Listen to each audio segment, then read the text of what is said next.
Louis Simmons' birthday. He turned 70 years old, Westside Barbell, turned 70 years old this month. So in celebration of him, we're gonna go over something that he's commonly known for, which is the box squat. And not just a box squat, but a wide stance box squat. And so we're gonna talk about one of the things that I dislike greatly, which is the plop.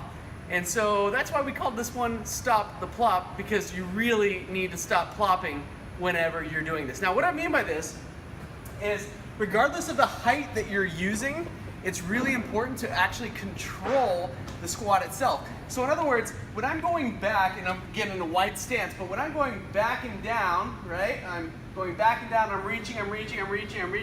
If you have a point in which you give out in your hammies and you plop, especially with load, this is not a good thing. So stop doing it. The way to fix that is to raise the height. So an example, I'm not really good at the lower heights. I've got really long levers. So when I go down, if I go lower than this, I'm already starting to lose tension, and I have a slight plop, but not a major one. I've watched CrossFit athletes, games athletes, etc. have 300-400 pounds and they go with the load. Please stop doing that. Don't do that. It's really not good for you. So again, we want to have control. If you're going down and you plop, that is a great indicator if you need to start higher. So move to either a higher box or set a plate on it or a pad, whatever. So I want to have good control, back and down, back and down, back and down.